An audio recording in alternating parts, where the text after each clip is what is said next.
Assalamualaikum warahmatullahi wabarakatuh. Selamat pagi dan salam sejahtera bagi kita semua.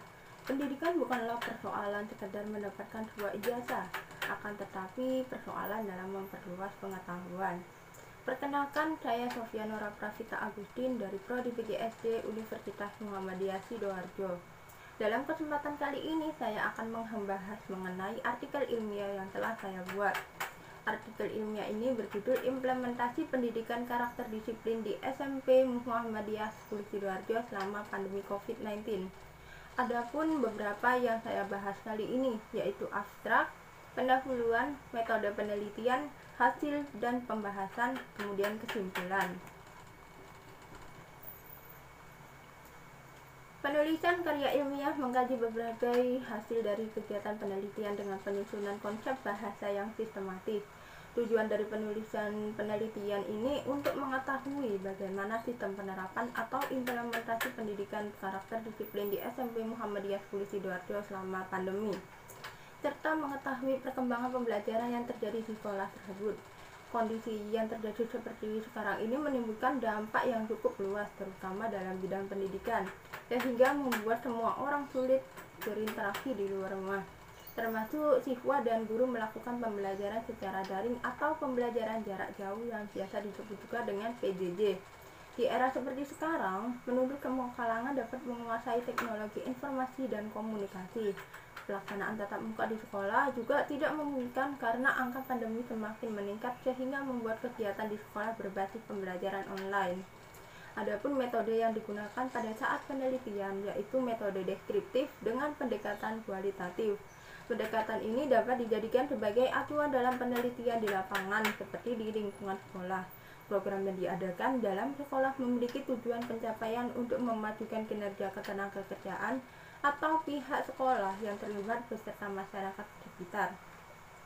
Selain itu, ada harapan sekolah terkait didirikan dan dikembangkan program yang ada di sekolah tersebut untuk menjadikan sekolah yang unggul, berkarakter, berbasis nilai Islam, serta meningkatkan mutu sumber daya manusia yang mempunyai keunggulan moral, intelektual, sehat, dan profesional. Sekolah dijadikan sebagai lembaga pendidikan formal dalam menciptakan pendidikan karakter, seperti halnya SMP Muhammadiyah 10 Sidoarjo merupakan salah satu sekolah yang menjunjung tinggi nilai keagamaan dengan menerapkan aspek spiritual dalam pembelajaran sehari-hari. Salah satunya nilai karakter siswa yang perlu dikembangkan agar dapat menguasai nilai-nilai karakter yang lain. Dalam membangun karakter peserta didik sekolah perlu menerapkan 3 program. Yang pertama, kultur sekolah bermutu mencakup mutu input, mutu akademik, dan mutu non-akademik. Yang kedua, kultur sekolah Islam dengan fokus penanaman karakter religius, keterbukaan, kepedulian, kebersamaan, dan kerjasama. Yang ketiga, kultur disiplin dengan fokus penanaman karakter antara lain religius. Menurut Ajat Sudrajat dan Adi Wibowo 2013.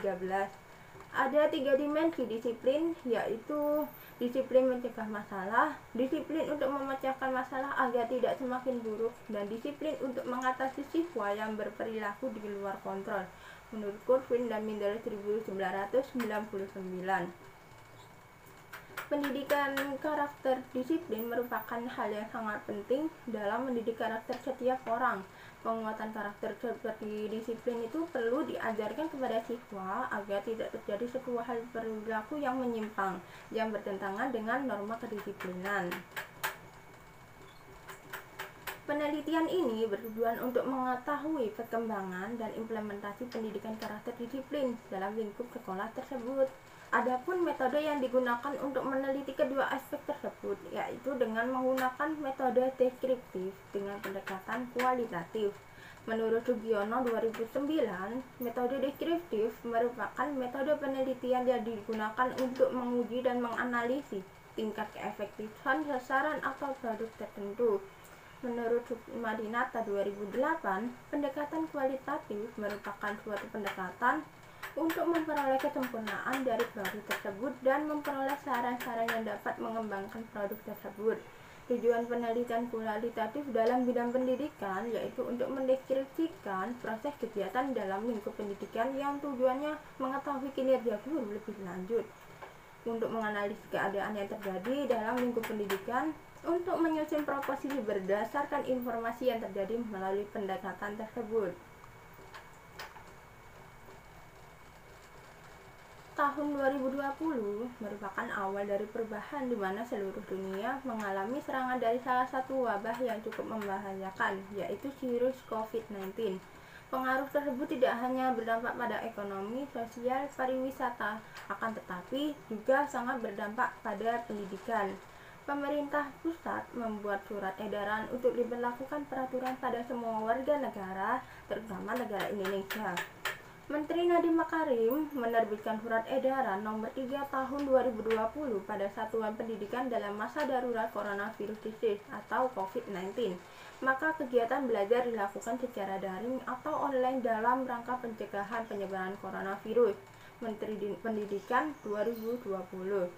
Adapun surat edaran nomor 4 tahun 2020 tentang pelaksanaan kebijakan pendidikan dalam masa darurat penyebaran COVID-19, bahwa proses belajar dilaksanakan di rumah melalui pembelajaran daring atau jarak jauh untuk memberikan pengalaman belajar yang bermakna bagi siswa.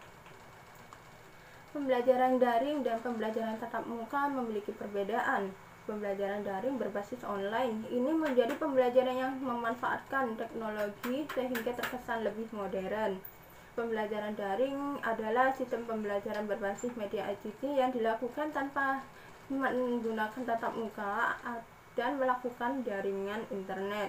Nabila Hilmi Jafira, Yeni Ertika 2020, Samsudin 2019. Sedangkan pembelajaran tatap muka biasa disebut dengan luring.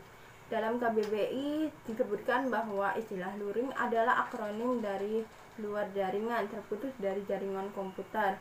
Sunendar, DKK 2020. Di SMP Muhammadiyah 10 Sidoarjo menggunakan e-learning sebagai sistem pembelajaran keseharian untuk mendisiplinkan siswa yang perlu dilakukan kontrol waktu dan ruang sebagai alat untuk memonitoring perilaku siswa. Devin 2002.